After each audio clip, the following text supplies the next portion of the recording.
लेकिन मैं इन बड़े नेताओं की बात कर रहा हूं जो इन चुनावों में लगातार एक माहौल बनाने की कोशिश कर रहे थे कि नरेंद्र मोदी जा रहे हैं और राहुल गांधी आ रहे हैं, इंडी गठबंधन सत्ता में आ रहा है। लेकिन एग्जिट पोल के नतीजों ने इन सब की हवा निकाल दी।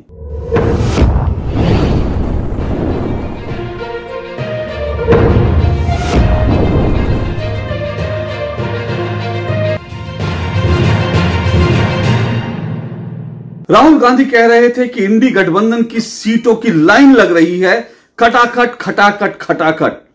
प्रियंका गांधी वाड्रा कह रही थी कि नरेंद्र मोदी हार रहे हैं, खटाखट खटाखट खटाखट। अरविंद केजरीवाल लिख कर कह रहे थे, जी हां, लिख कर कह रहे थे कि मैं लिख कर कह रहा हूं, अपने अनुभव से कह रहा हूं, बीजेपी 200 से कम सीटों में सिमटने वाली है। अखिलेश यादव कह रहे थे कि उत्तर प्रदेश की 80 सीटें, ये जो गठबंधन है, इंडी गठबंधन, कांग्रेस और समाजवादी पार्टी का गठबंधन, ये 80 सीटें जीतने जा रहे हैं, यानी प्रधानमंत्री नरेंद्र मोदी भी वाराणसी में हारने जा रहे हैं। शत्रुघ्न सिन्हा कह रहे थे कि अब नरेंद्र मोदी को लोग पसंद नहीं करते। क्या क्या नहीं कहा गया था। मैं अभी उन यूट्यूबर्स की बात नहीं कर रहा हूं जिनके यूट्यूब देख करके आपको 4 तारीख के बाद ठहाके मार मार के हंसने का मौका मिलेगा। मैं उनकी बात नहीं कर रहा हूं, लेकिन मैं इन बड़े नेताओं की बात कर रहा हूं जो इन चुनावों में लगातार एक माहौल बनाने की कोशिश कर रहे थे कि नरेंद्र मोदी जा रहे हैं और राहुल गांधी आ रहे हैं, इंडी गठबंधन सत्ता में आ रहा है।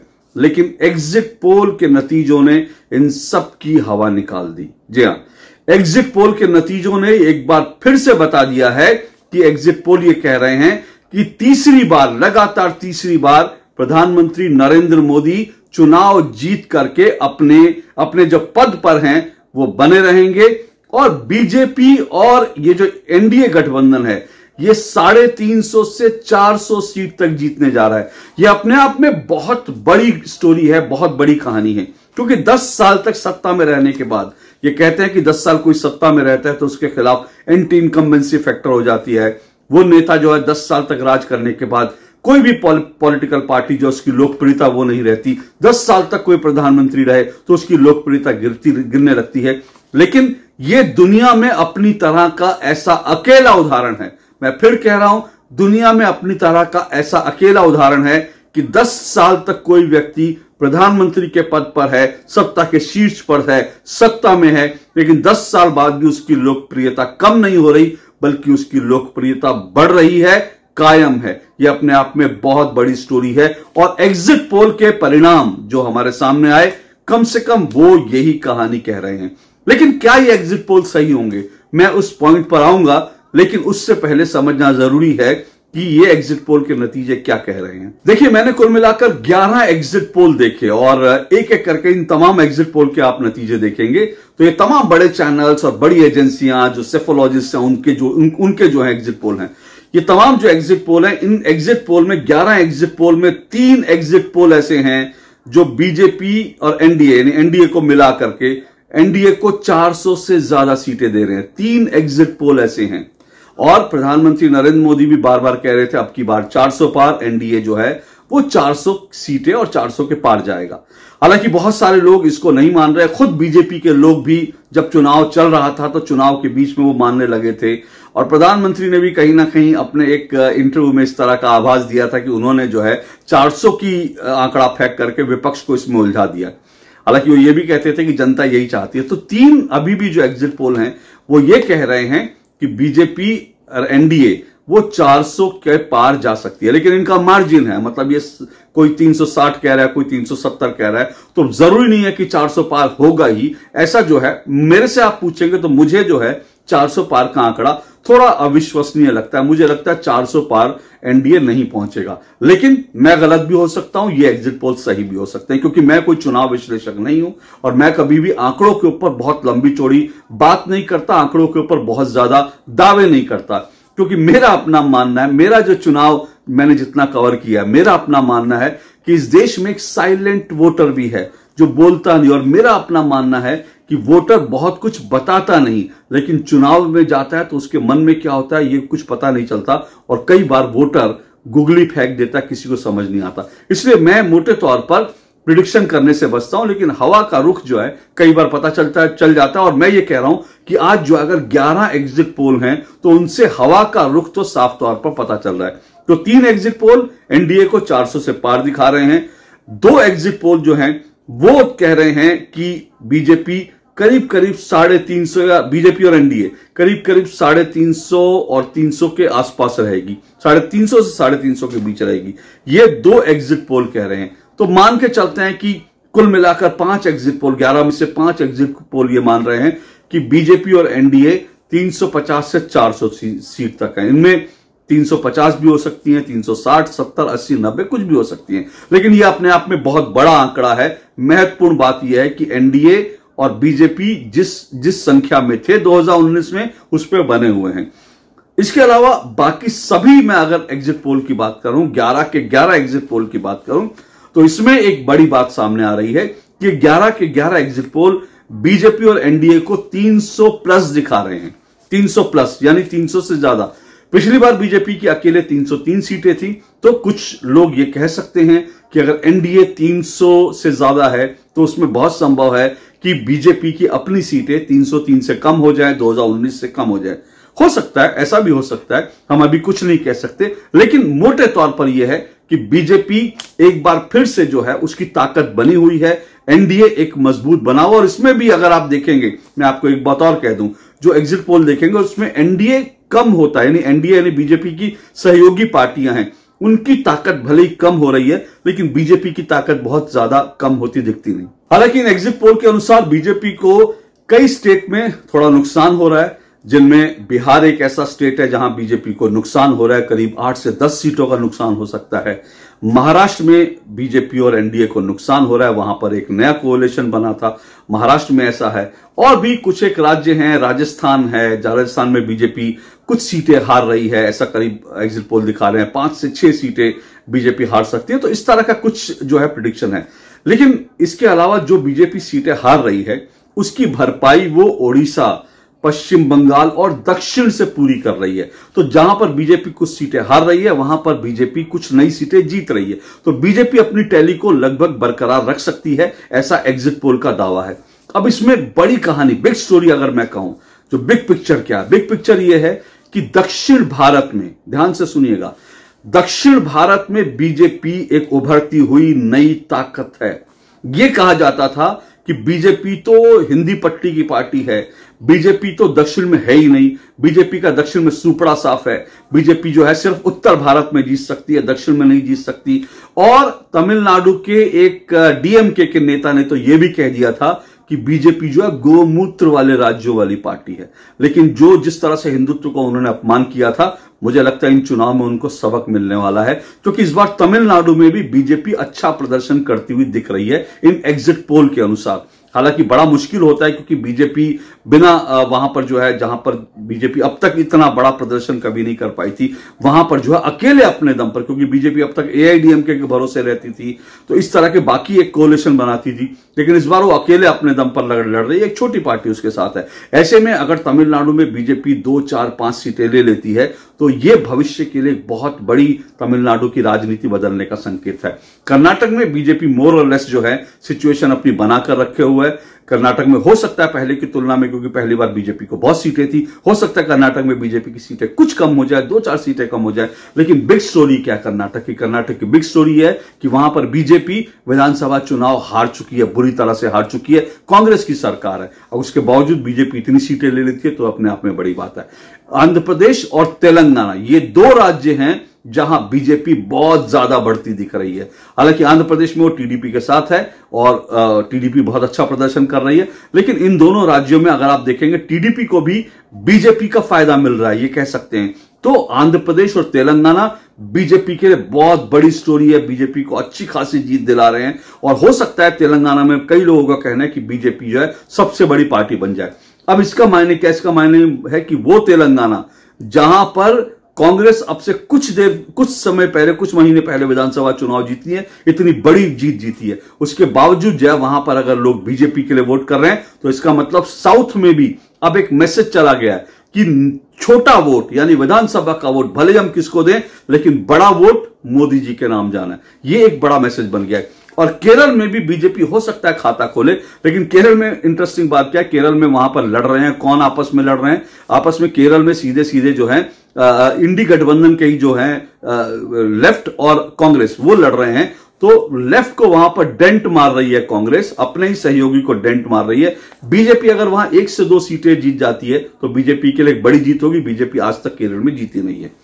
अब सोचिए कि इस चुनाव में एक और बड़ी, जो एग्जिट पोल के अनुसार मैं बात करूंगा, एक बड़ी पिक्चर क्या आ रही है? बड़ी पिक्चर यह आ रही है कि बीजेपी दक्षिण की सबसे बड़ी पार्टी होगी। सोचिए आप, ये एक बड़ी तस्वीर है कि दक्षिण भारत में बीजेपी कांग्रेस से और बाकी पार्टियों से बड़ी, हालांकि केरल में, तमिलनाडु में बीजेपी छोटी पार्टी रहेगी और तमिलनाडु में अकेले अपने दम पर डीएमके कांग्रेस काफी सीटें ले लेगी, केरल में कांग्रेस काफी सीटें ले लेगी। लेकिन अगर हम सभी राज्यों की बात करते हैं, दक्षिण के सभी राज्यों की, तो इन सभी राज्यों में बीजेपी का प्रेजेंस जो है हर जगह है और बीजेपी वहां पर सबसे बड़ी पार्टी बनकर उभर सकती है। और सबसे इंटरेस्टिंग फैक्ट जानते हैं क्या है? सबसे इंटरेस्टिंग फैक्ट जो है इन एग्जिट पोल के अनुसार वो ये है कि माधवी, श्रीलता, असदुद्दीन ओवैसी को चुनाव हरा सकती हैं। बाबा रे बाबा, अगर ऐसा हो गया तो मतलब इस देश में तो एक नया तूफान आ जाएगा। ये जो मुस्लिम राजनीति करने वाले हैं, जो मुसलमानों को भड़काने वाले हैं, असदुद्दीन ओवैसी जो अपने आप को भारत के मुसलमानों का एकमात्र नुमाइंदा मानते हैं, अगर वो हिल गए, हार गए, माधवी लता जीत गई, तो सोचिए इस देश की राजनीति अगले कुछ सालों में कैसे बदलने वाली है। प्रधानमंत्री नरेंद्र मोदी अपनी सीट पर बहुत बड़े मार्जिन से जीत रहे हैं, 5 लाख से ज्यादा वोटों से जीत सकते हैं, ये एग्जिट पोल कहता है।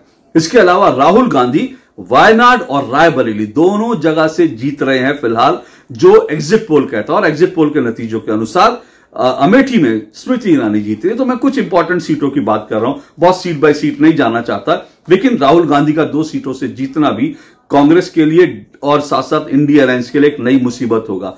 क्योंकि अगर राहुल गांधी ने वायनाड छोड़ दिया तो फिर वो सीट जो है कांग्रेस की झोली से निकलकर हो सकता है सीपीएम सीपीआई के पास चले जाए, जो वहां पर जो है लड़े। क्योंकि वहां पर कांग्रेस का दोबारा जीतना, कांग्रेस अगर वायनाड छोड़ते हैं राहुल गांधी, तो ये कांग्रेस के लिए एक बड़ा डेंट होगा। वहां के लोग उसके बाद कांग्रेस पे कितना भरोसा करेंगे कह नहीं सकते। हां, यह अलग बात है कि राहुल गांधी वहां पर अगर प्रियंका गांधी वाड्रा को लड़ा दे तो शायद हो सकता है कि कांग्रेस के खाते में वो सीट बनी रहे, लेकिन इसमें बड़ी सारी चीजें हैं, इफ एंड बट्स हैं। दूसरी बात, अगर राहुल गांधी रायबरेली छोड़ेंगे क्या? मुझे नहीं लगता। राहुल गांधी, इसका मतलब अगर ये एग्जिट पोल सही होने जा रहे हैं तो राहुल गांधी एक बार फिर दक्षिण को छोड़कर उत्तर भारत की राजनीति करते नजर आएंगे। ये कहानी जो है बड़ी तस्वीर है। अब सवाल सबसे बड़ा ये है, क्या ये एग्जिट पोल सही साबित होंगे? मैंने पहले ही बताया कि ये 11 एग्जिट पोल हैं जो लगभग एक ही कहानी कह रहे हैं। सीटों का उतार चढ़ाव हो सकता है, अलग अलग आंकड़े हो सकते हैं, लेकिन मोटे तौर पर सभी एग्जिट पोल एक ही कहानी कह रहे हैं कि बीजेपी एनडीए एक बार फिर से सरकार बना रहे हैं। क्या ये एग्जिट पोल पूरी तरह से पलट सकते हैं? क्या ऐसा हो सकता है कि इंडी गठबंधन जो है वो बीजेपी हार जाए, एनडीए हार जाए और इंडी गठबंधन जो है जीत जाए, यानी एग्जिट पोल पूरी तरह से पलट जाए? कुछ लोग जब ये तर्क देते हैं, जब ये कहते हैं हां ऐसा हो सकता है, तो वो 2004 और 2009 के आंकड़े देते हैं। 2004 में लगभग ऐसा लग रहा था कि शाइनिंग इंडिया चल रहा है और बीजेपी एक बार फिर जीत रही है, लेकिन कांग्रेस वहां जीत गई थी। और 2009 में भी ऐसा लग रहा था कि कहीं ना कहीं कांग्रेस हार रही है, लेकिन 2009 में भी कांग्रेस जीत गई थी। कुछ लोग उनका हवाला देते हैं, लेकिन यकीन मानिए जितना मैं राजनीति को समझता हूं या जितना मैं एग्जिट पोल को समझाऊं, 2004 और 2009 या जितना मैं बीजेपी को समझ रहा हूं और गठबंधन, कांग्रेस और इंडी गठबंधन की राजनीति को समझ रहा हूं, तो 2004 और 2009 से बीजेपी बहुत हद तक बदल गई है। अब वो वाजपेयी जी वाली बीजेपी नहीं है जो एक वोट से हार जाती है संसद में। ये वो नहीं है जो जमीन पर जो है वो इस तरह के काम करती है कि जहां पर कुछ चूक की संभावनाएं रह जाती हैं। दूसरी बात, जो कांग्रेस है वो 2004 और 2009 की तुलना में और ज्यादा कमजोर हो गई है। कांग्रेस जिस तरह से राज्यों में कमजोर हुई है, इस बार के जो एग्जिट पोल है उसका एक ये भी बड़ा इसकी तस्वीर है कि 10 राज्यों में, याद रखिए 10 राज्यों में कांग्रेस 0 है, 0 है। तो कांग्रेस कमजोर हुई है। जो कांग्रेस ने अलायंस बनाया वो बड़ा बिखरा बिखरा था। कांग्रेस अंतिम समय तक कंफ्यूज पार्टी दिखती रही, पूरे चुनाव में कंफ्यूज पार्टी दिखती रही। अब देखिए, जब एग्जिट पोल आ रहे थे उससे करीब 10 घंटे पहले कांग्रेस ने कहा कि हम किसी एग्जिट पोल में नहीं जाएंगे, कांग्रेस एग्जिट पोल का बहिष्कार करेगी। फिर अचानक से कांग्रेस 10 घंटे के अंदर अपना फैसला बदल लेती है, नहीं हम एग्जिट पोल में जाएंगे, बीजेपी को हम वॉक ओवर क्यों दे दें। फिर एग्जिट पोल में जाके कहते हैं कि हम एग्जिट पोल मानते नहीं, ये सब एग्जिट पोल फिक्स होते हैं। तो कांग्रेस पूरी तरह से कंफ्यूज पार्टी नजर आ रही है और इसका कांग्रेस को खामियाजा भुगतना पड़ रहा है। दूसरी तरफ नरेंद्र मोदी जब कहते हैं कि मोदी की गारंटी, वो वास्तव में है, जनता उस पर विश्वास कर रही है, यकीन कर रही है, मोदी की गारंटी है और लोगों ने मोदी को क्रेडिबल नेता माना है, मोदी की बात पर भरोसा किया है। जबकि इंडी गठबंधन के नेता जो भी कहते रहे, लोगों ने उस पर भरोसा नहीं किया। तो 2004 और 2009 जैसी सिचुएशन बिल्कुल नहीं है। 11 के 11 एग्जिट पोल गलत साबित नहीं हो सकते। हां, आंकड़ों में कुछ उलटफेर हो सकता है, कहीं कुछ ज्यादा हो सकता है, कहीं कुछ कम हो सकता है, लेकिन मोटे तौर पर जो तस्वीर दिख रही है और जो ग्राउंड रियलिटी है, वो ग्राउंड रियलिटी भी यही है कि बीजेपी एक बार फिर से सरकार बनाएगी। ऐसा नहीं हो सकता कि नरेंद्र मोदी जो है अब वो ऐसे अलोकप्रिय हो गए जैसे शत्रुघ्न सिन्हा और कई नेता दावा कर रहे हैं कि लोग उनके खिलाफ वोट देंगे। बीजेपी को अगर कुछ सीटों पर नुकसान हो रहा है, एक बात और मैं बता दूं, बीजेपी को अगर कुछ सीटों पर नुकसान हो रहा है, कई सीटें, जीती हुई सीटें हार रही है बीजेपी, या जैसे बिहार में और कई जगह पर, या उत्तर प्रदेश में भी बीजेपी कई इंपॉर्टेंट सीटें अगर हारती है, तो उसका एक बड़ा फैक्टर जो है वो लोकल कैंडिडेट्स हैं। बीजेपी ने ऐसे कई लोगों को चुनाव में मैदान में उतारा जिसको लेकर के स्थानीय लोगों में नाराजगी थी और लोग उस कैंडिडेट को जिताना नहीं चाहते थे और इसलिए वहां पर नरेंद्र मोदी के खिलाफ कोई गुस्सा नहीं था। लेकिन इन कैंडिडेट्स के खिलाफ लोकल फैक्टर जहां हो गए, वहां बीजेपी को कई जगह नुकसान उठाना पड़ सकता है क्योंकि लोकल फैक्टर भारी पड़ गए। हालांकि कई जगह लोकल फैक्टर्स को नरेंद्र मोदी ने डैमेज कंट्रोल कर लिया, जहां जहां मोदी पहुंचे वहां डैमेज कंट्रोल उन्होंने किया। ये एग्जिट पोल में दिखता है। लेकिन फिर मैं कह रहा हूं, मोटे तौर पर इन एग्जिट पोल में जो है कुछ बड़ा उलटफेर नहीं होने जा रहा। तो एग्जिट पोल ये जो है, ये नतीजे बहुत उलटफेर नहीं होगा। बीजेपी एक बार फिर से सरकार बनाएगी, कम या ज्यादा सीटों से, वो हमें चुनाव नतीजों तक इंतजार करना पड़ेगा। और इन तमाम एग्जिट पोल के साथ, ये तो एग्जिट पोल थे, एक एग्जिट पोल और है जो मुझे लगता है कि वो ज्यादा विश्वसनीय है। मैंने 11 एग्जिट पोल की बात की, 12वां एग्जिट पोल क्या है? 12वां एग्जिट पोल इंडी गठबंधन की वो बैठक है जो एग्जिट पोल आने से कुछ समय पहले खड़गे जी के घर पर हुई। जरा उसका वीडियो देखिए, उसके बाद ध्यान से इस वीडियो में जो इंडी गठबंधन है, इसके नेताओं के चेहरे देखिए और वो चेहरे आप देखेंगे तब भी आपको समझ आ जाएगा कि एग्जिट पोल क्या है। जरा देखिए।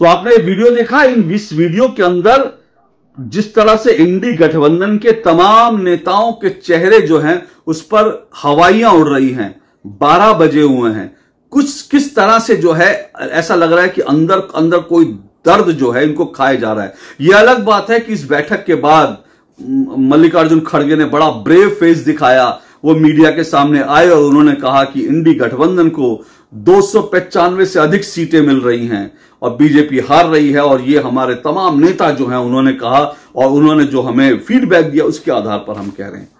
तो मुझे नहीं पता ये फीडबैक वास्तव में उन्हें मिला था या नहीं मिला था। कम से कम इंडी गठबंधन की बैठक के अंदर जो मुरझाए हुए चेहरे हैं, उन चेहरों को देखकर तो नहीं लगता कि किसी ने वास्तव में खड़गे जी को यह फीडबैक दी होगी कि हम 295 सीटों पर आ रहे हैं। पर ठीक है, चुनाव हारने से पहले हारना नहीं चाहिए, 4 तारीख का इंतजार करना चाहिए। 4 तारीख तक आप ब्रेव फेस दिखा रहे हैं, अच्छी बात है। लेकिन मैं फिर आपसे अंत में यही कह रहा हूं कि मोटे तौर पर ये 11 के 11 और जो मैंने 12वां आपको एग्जिट पोल अभी दिखाया, ये 12 के 12 एग्जिट पोल फेल नहीं हो सकते और इसीलिए नरेंद्र मोदी का फिर से तीसरी बार सरकार बनाना तय है और बीजेपी एनडीए की सरकार एक बार फिर से बनना यह तय है। आज के लिए इतना ही। 4 तारीख का इंतजार कीजिए। नमस्कार।